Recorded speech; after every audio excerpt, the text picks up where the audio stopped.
Okay, so we are in the reverse engineering area of this class. Reverse engineering, forward engineering. I've given you lots of mental models, lots of sort of introduction, how we go about what we're going to do. Now I want to give you a specific methodology for going from a built site to how that built site was built, how it was put together, and what kinds of design the architects of that site made, so that you can at least understand those, but actually, much better than that, keep those decisions. And this is what my students have taught this to before I say. Into this job interview. Ask the question that every job interview, many of you are going to ask the question. Okay. What do you think of my site? Anybody ever been asked that question in an interview? What do you think of my site? Right? And they expect you to blow them away by what you think of the site. And what most people will do is they'll focus on the user, and they'll talk about usability issues, they'll talk about labeling issues, et cetera, et cetera. What my students can do that these other interview candidates can't do is they say, oh, you know what, before I came in here, I did a quick analysis of your site. Here's what I came up with. And you show a bunch of sketches. Here's how I made it laid out. Here's the kind of design decisions you've made from the back end. Here's how what's possible in your model. Here's what's not possible. And you give them this amazing critique of their site that they've never heard before. You're not talking about colors. You're not talking about layout. You're not talking about font treatment. You're not talking about navigation. You're talking about the structure of their information and how the structure of their information and the presentation of their information leads to both the organization. They're like, what are you talking about? I've never heard that before. Anytime you go to an interview and say something that they don't even understand, because it's far beyond what they've ever even thought of, you got that job. All right, so that's why I think this is really important. On the one hand, it's a methodology you can use in your own lives to just kind of around, but more importantly, it gives you a great set of tools to achieve the fact that you want in a way that nobody else really knows how to do. All right, so how does it work? We dissect the site, and that's what we're going to be working on today and next time. Naming the area and analyzing first just the information area, just the places where the information itself is laid out on the screen. So we're going to dissect the site. The next thing we do is we model the information that's on the site. We use an analysis of those info areas to say, here's what's important on the site, here's the kind of information that the site manages, and here's how we should break it down.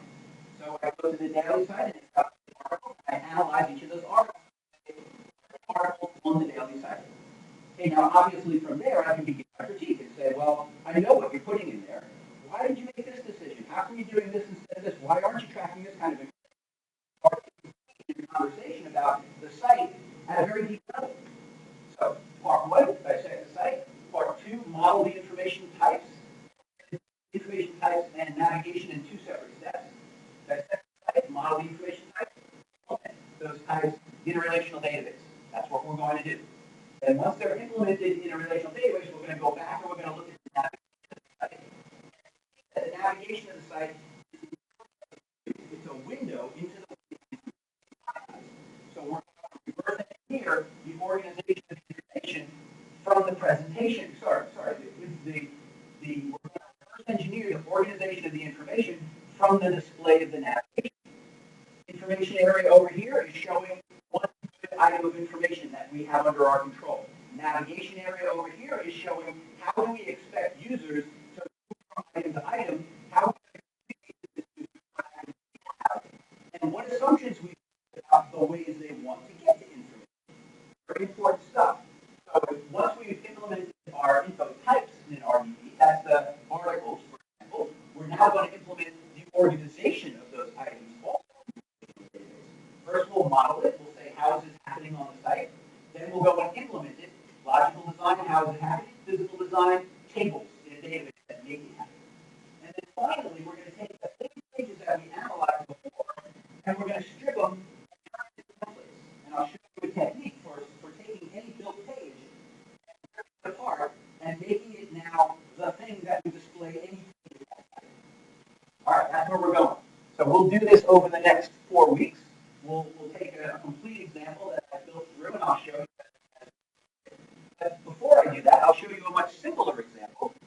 illustrates the concepts. Here's a diagram I showed you before. The site of information is a built page. It's a dissected page. It's dissected into content or types and navigation.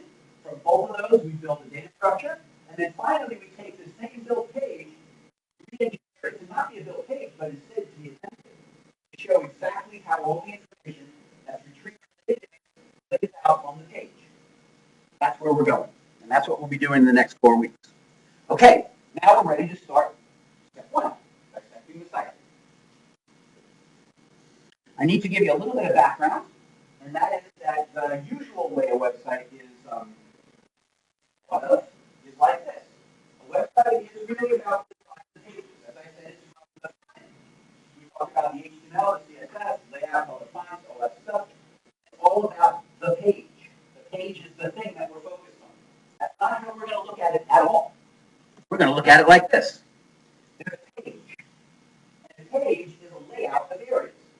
So the main thing that's going on the page, or the top level thing that's going on the page, is it's got this area here, this area here, this area here, this area here, and this area. Notice that we have a page. The page owns. Now, let me canvas that. You guys have the idea of objects. I've all done sort of object-oriented programming. Right? This is object-oriented page design. The page is an object. Inside that page, we have area 1, 2, 4, and 1. Here's a question, and a double bump is in it for the first one with the answer. What HTML concept maps the layout of areas? Wait, let me finish the question. This is like a Jeopardy where you're answering the question. What HTML concept maps to this idea and also uses the same idea that object-oriented programming uses, that one object owns or encapsulates or has a child another object. Now, I'm talking about this. Oh, red. It's great. It's a double bump for that area. Can't you just see? That this is the idea of divs. That's why divs were implemented in HTML. HTML didn't used to have the idea of a div. The idea of a div was implemented specifically to give this sort of object model to a page. So you can say, here I have a div, here I have a child div, here I have a child div. And you can see that we have page div. We would have a div for area 1 inside the page div. We would have a div for area 2 inside the page div. Then we would have a div for area 2.1 inside the area 2. Right? So we have a really nice way of implementing this idea of a layout of HTML itself. Okay, so this shouldn't be such a hard concept, I'm hoping. We've got a page. The page is consisting of a set of areas. The areas are owned by parent areas. Now, we're not taking the word area mostly. The page itself is built from a template that abstractly specifies the layout of the page. Area number 1 is built from the area number 1 template. Area number 2 is built from the area template. Area number 1 outputs to div number 1. Area number 2 outputs to div number 2. So we're going to take this idea of divs and child divs, and we're going to turn the idea of templates and child templates. We'll see how far we can. Probably we're not going to get too far with that concept in part A, but when you guys do your work, doing it this way will be the right way to do it. Okay, so concept number 1. All right, so here we have a site, and this is a really nice simple site that I pulled up to kind of give you an illustration. Here's a simple site in the lecture. Then when you actually do one notch up, still not a complicated site.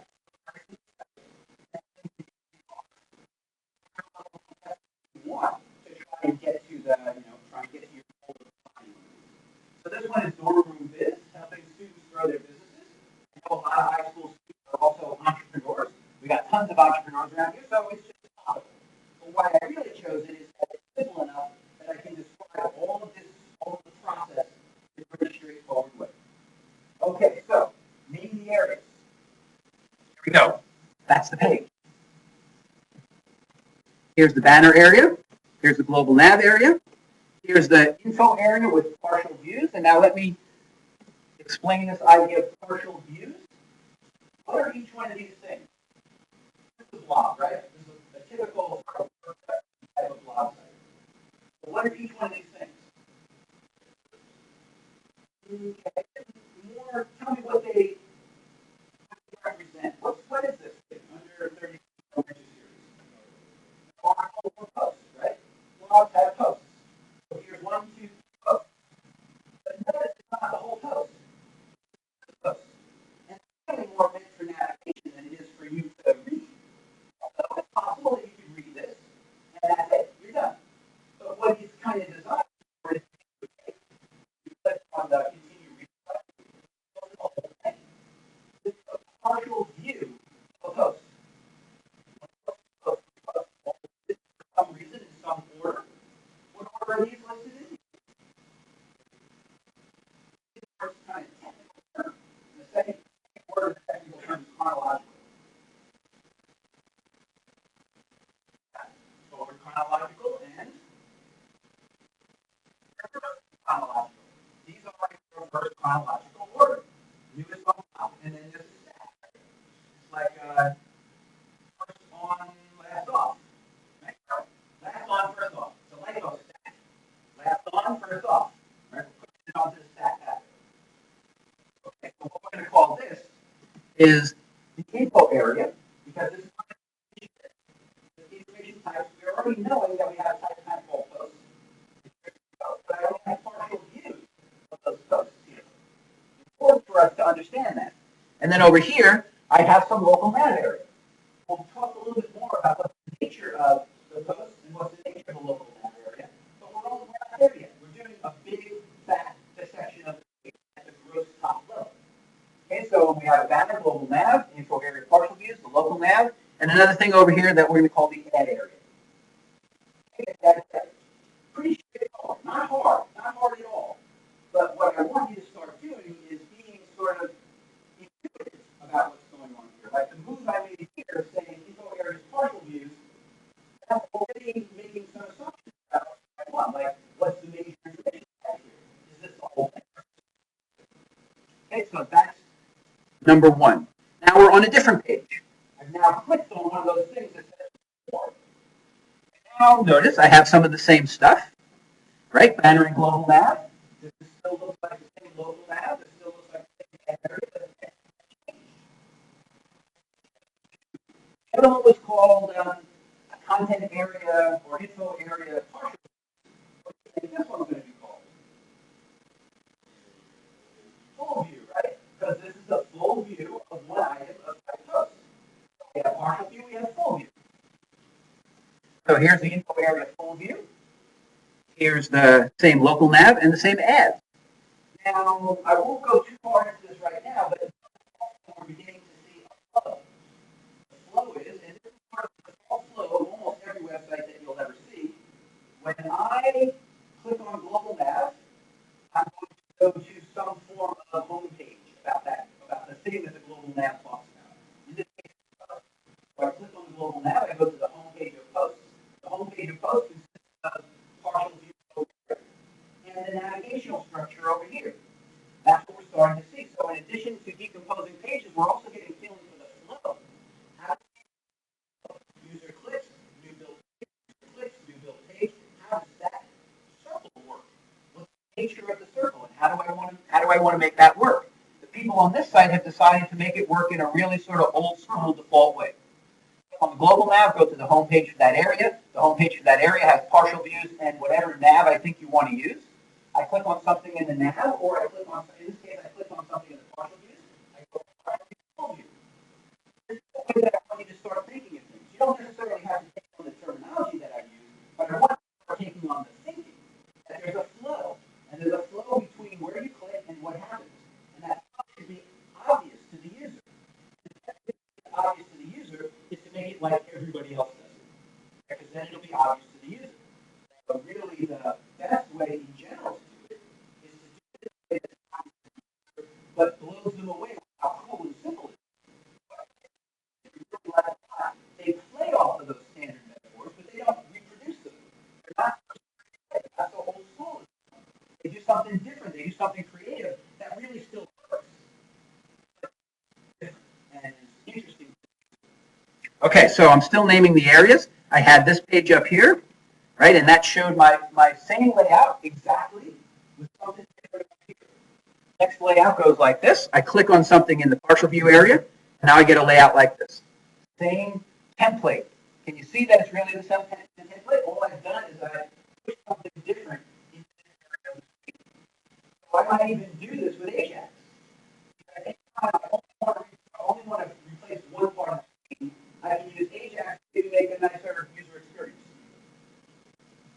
All right, now we're going to dive one level deeper, and we're going to start to look at the item area itself and further decompose it.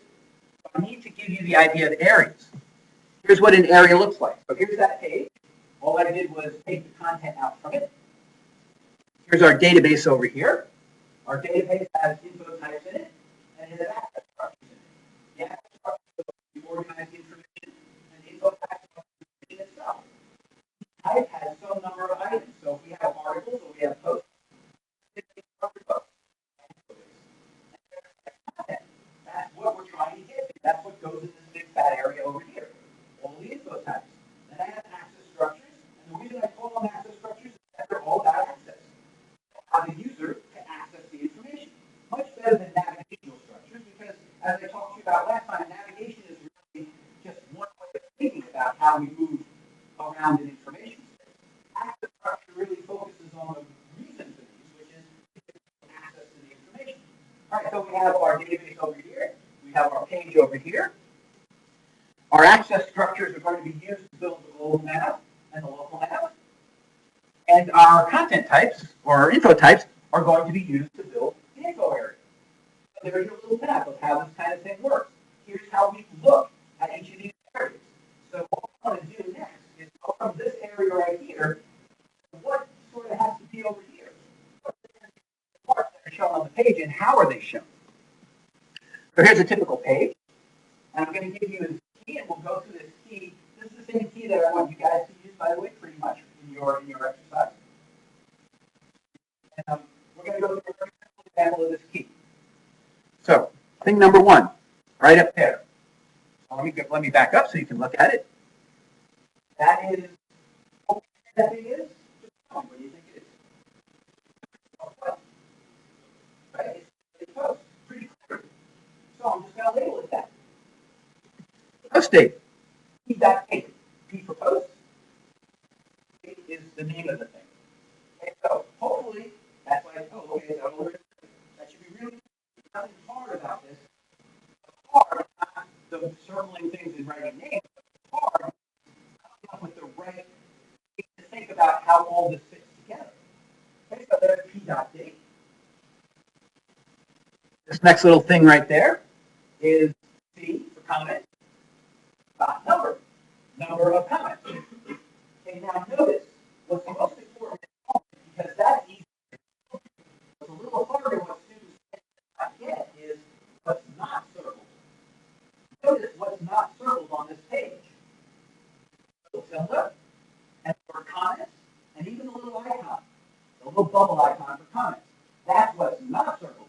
That's what's not paid attention to. That's what's not modeled. That's what's not going to be in the database. That little tilde is going to be nowhere in the database. The word comments is going to be nowhere in the database. And icon is going to be nowhere in the database. Instead, those are going to remain behind on the template.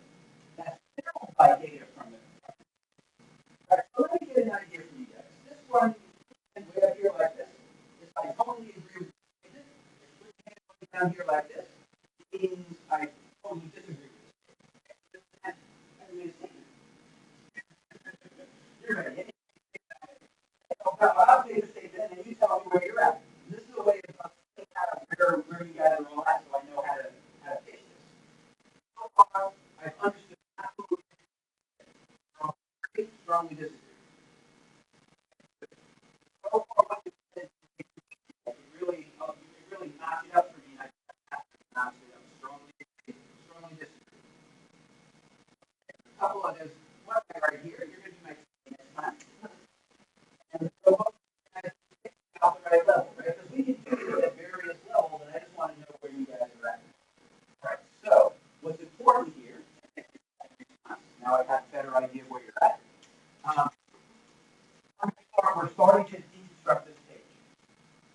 And what's important is, as important as finding out what is there and what's to be modeled, is finding out what's not there, what's not to be modeled, what's to be left behind.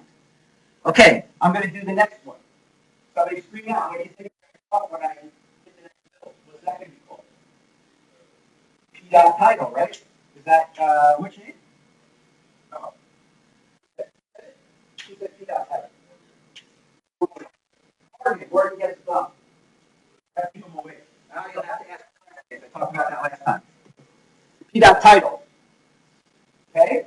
Now next. Now, here's an interesting one. Morgan, since you're on top of this, what's going to happen when I click and put something over here? What do we call that?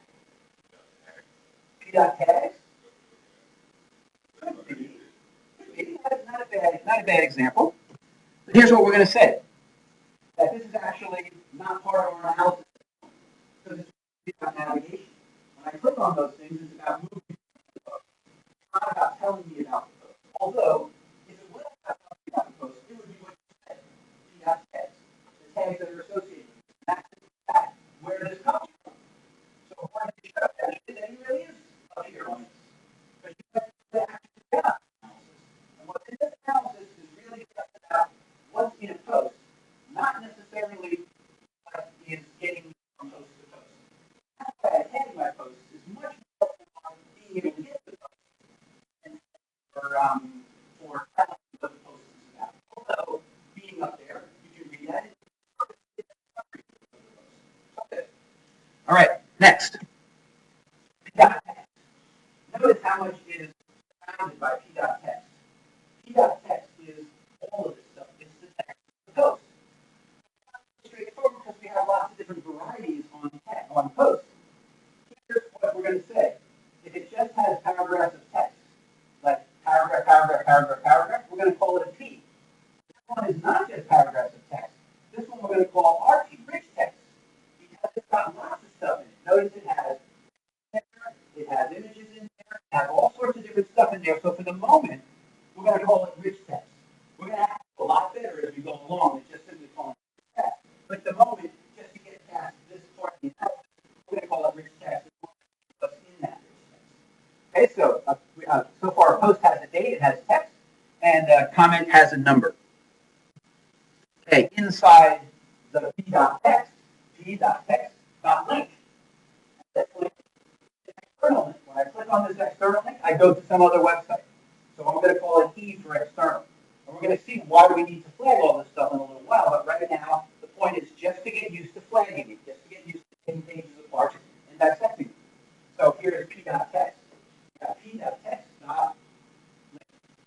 Link happens to be an external one. Okay. I also I left that out, but I should also do p.text.image. P.text.image, I don't have that on here, but it's a repeating image. All right, so there's the top of the page. Yeah.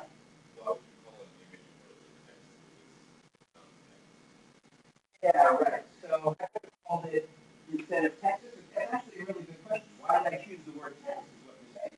If there's stuff in here that's not text, I put T in there as well. And the reason is because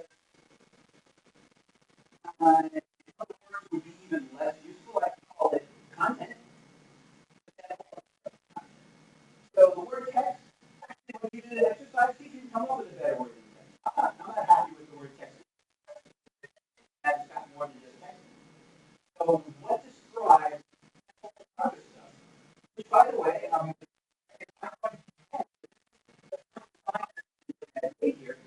contend that all this stuff is one thing, not two things. I'm not calling it p.link. I'm calling it p.text.link, which means text owns it. The child of text has this. So you're making a good point, and it's exactly the right point to make about modeling, which is every time I take something, I have a vision, and that vision ought to be able to communicate to all the people that I want to communicate to about what that thing is. I call it text. You say it doesn't only have text. There's a discussion. And so the discussion now would be, all right, well, what's a better name for it? And then as we do our modeling together, we would decide, let's call these things these globby things.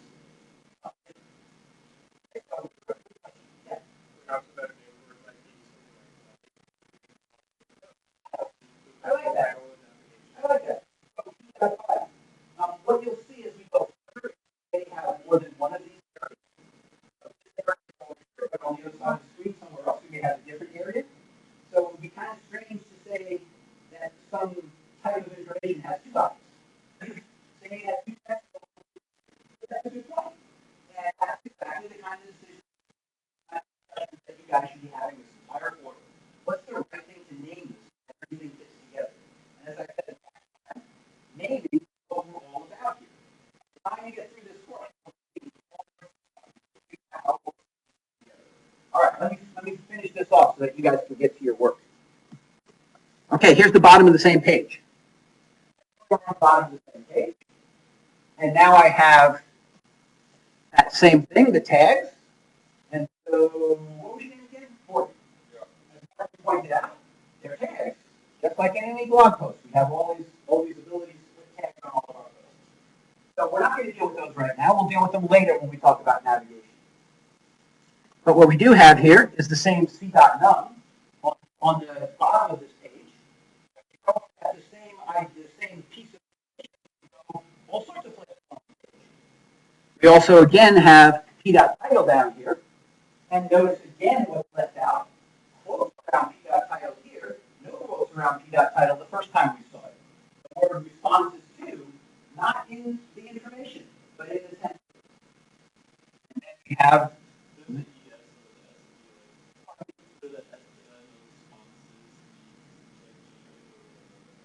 oh, nice catch. You bet. I might actually radicalize this S. That's what I would call it. I might make it so that I can change depending on the number, so I don't have something that says one response. Absolutely. Now, however, along with, in fact, would c.number be stored? I probably would calculate that, right? So when I come to model this in my database, I'm not going to store c.number because I can easily get that. And what I would likely do is in the code that creates this template, I would read that number and decide what to put from there. I wouldn't store next. That's a really good point. Yeah. So, since, C.num, you were just counting on the so why are you labeling it if it's not explicit item in the data? You're not going to count the S and responses. Sure.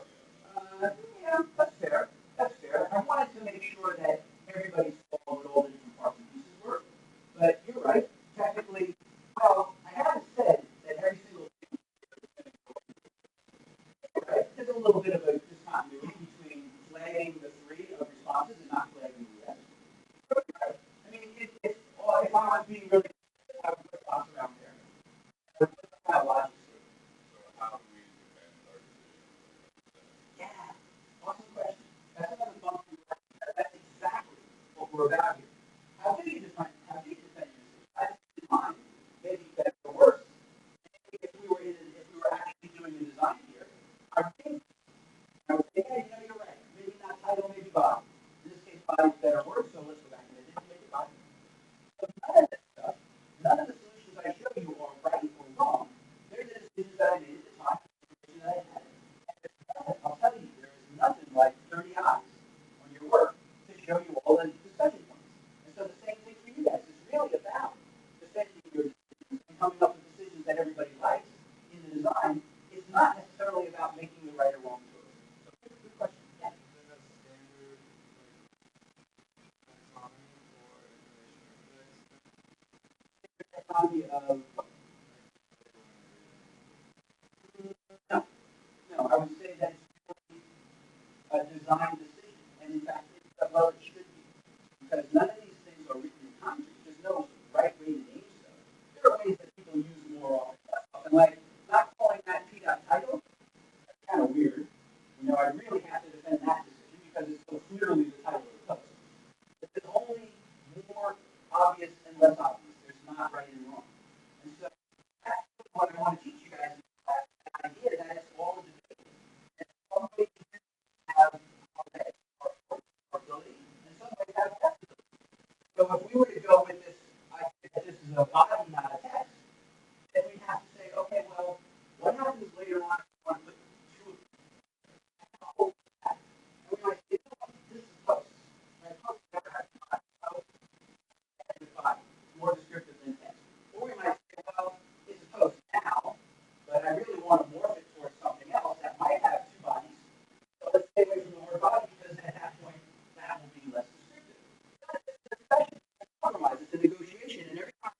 something, you're making that kind of design decision. Okay, so let's continue on. Here I have all sorts of stuff about comments. The comments repeat. So here it is, R for repeat.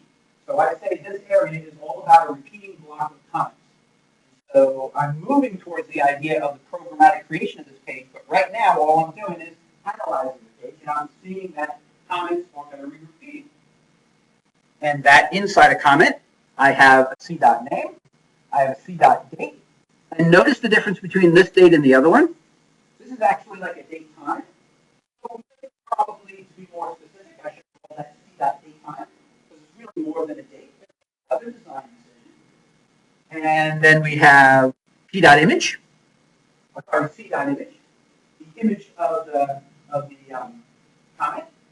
Now, I want to head off something that, because I can see that you guys are thinking about this and are smart, you're already going to jump to the conclusion that, I hope, that, well, is that the image of the comment? Or something else? Or maybe is it really the image of it? Yeah. Yeah, right, the commentor. You have two things going on here, comments and comments. At the moment, I'm going to keep it nice and simple, and I'll explain. Laura, can you bump Laura, please? I'll explain, I'll justify my design decision at the moment, but it's a decision, like everything else, and it's debatable, just like anything else. So I'm going to say for the moment that a comment has an image, a comment has a name, a comment has a date, and a comment also has text. So here's another reason why I use this word text, because blocks of text are all over the place. And we're going to try in the end to identify blocks of text. But this one really is only unformatted paragraph, so instead of text, I'm going to call that P for paragraphs. Okay, then I have the same stuff down here, right? No need flagging it when it repeats. Exactly the same thing over here. But what's down here? C.name, C.email, C.website, and C.text. Text. We only form C.text. Remember how I was saying before that displays are about getting stuff in and getting stuff out. Here on the same screen, we have it in and out simultaneously. Now, this may all seem sort of like logical to you because you've seen tons of pages like this. What I'm really trying to do is affect a shift in the way you think about it. And instead of thinking of this as the same old blog page that I've seen a million times with a comment block at the bottom, think about it as exposing the information model and how we choose to expose the information model and what kind of information model should we have. All right, so we have the same stuff here. C.name, C.email is different. Right? So I put my email in here, but it's not shown up here. C.site is in here, but it's not shown up here. So I have more input than I do output. Yeah. Those are only like kind of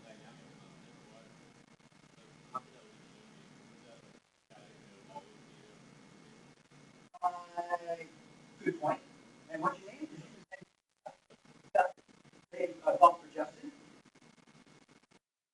If I go inside the text box, not the text box itself, because you're quite rare, the text box is static. But what's inside the text box? That's dynamic. That's what gets changed. The text box itself is dynamic, but what goes in the text box is dynamic. And that's why I put that here. Yeah, one and then two. Is there a way, or maybe later on, that we actually designate whether it's an input output? We're not so much going to play with interactivity here and actually getting things into the info base. That's kind of the next level.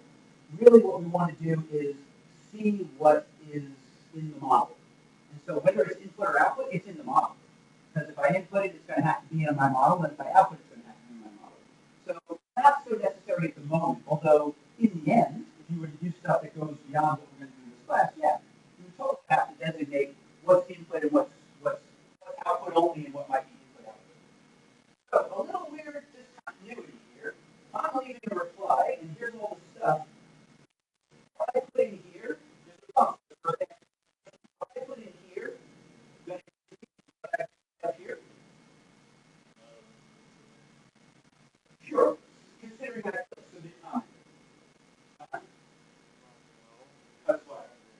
Think of. Okay, Aaron? No. Say again.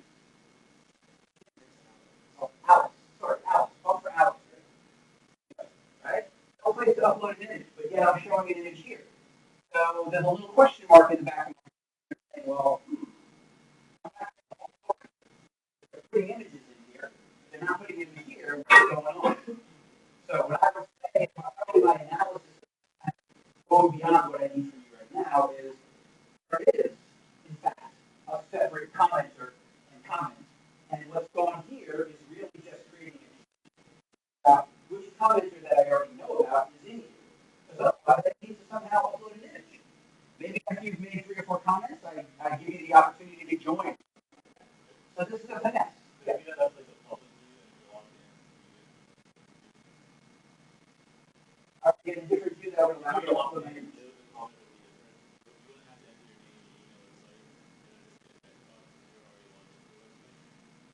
Oh, I see. If you as a member are logged in. Yeah, maybe. Yeah. That would be a solution. View it and a product view. And the product view, I don't even see all this because I'm already logged in and all I see is content. But in the public view, I see all this, but we still have the problem of, so exactly when do I put an image in? Somewhere. I don't want to dwell on that. It's just a little continuity. It's a little weird thing that I've seen here. Okay. Now we're going to take what we just found and turn it into an info model. And here it is. Pretty simple. We have a post. The post has a title, it has a date time, and it has a text. We have a comment. In fact, I think the date time should actually be on this one. We have a comment, it has a name, a date, an image, an email, a site, and a text. This text is only, so I don't really have to say much about it, but this text has images in it, has pictures, and the P's have links, and the links are external. So in order to create an external link, that link actually has to have 2 things. A title of the link, but what's going to be displayed on the screen, and the URL, which is where I go to. Okay, so now what I've done is I've taken my markup and I've turned it into an abstract model. Is this how I'm going to do it? This is what the encapsulation of everything. Okay, what are we doing? Okay, because now we're on to your activity. So what I just did was sort of a brief run through of it. Better discussion. You guys are all on the ball. You're starting to think about this here and what I'm doing is one way to do it, and now you're going to turn around and have a chance to do it your own way. And here's what we're going to do. So Snopes.com is what we're going to work with. So if you got a computer in front of you, you don't have to, but if you have a computer in front of you, you can go to Snopes.com. I'll give you a second to do that. And then we'll break for the exercise. You can go out and get water or go back and what you need to do. But there's one more piece of the puzzle that I have to introduce because it didn't show up in the business site, but it is going to show up in Snopes. And that's the idea of a controlled vocabulary. Central information architecture. The idea that certain things, certain values, certain elements can only fall into one of a certain list of phrases. So a controlled vocabulary is a list of phrases. It may be composed by using architecture on the fly, like the ISO Sami vocabulary that's used by people on the fly, by whatever they a set of controlled vocabulary terms that are created not by somebody behind the scenes, but by users as they use the system. So it's a list of phrases composed by some set process, doesn't matter what that constrains the value of a field, you might call it an attribute, an element, depends on what world you're in, what you call those things. But it's constrained values, and it's not a data type. You guys all have the idea of data type. This is different than data type. You don't I'll give you an example of that, and then we'll move on to your exercise. Here's a page from Notes, and it's the sort of cookies page. We'll be looking at this page as well. And there's this big fat element here. And that element, because of how I've analyzed the site, is going to be a controlled vocabulary. Don't worry so much about why I'm calling it this right now, but it's the type, not true. And I call it controlled vocabulary. And now I look around on the site, and I find the values. This element right here can only take on these values according to my analysis. True, mixture, undetermined, false.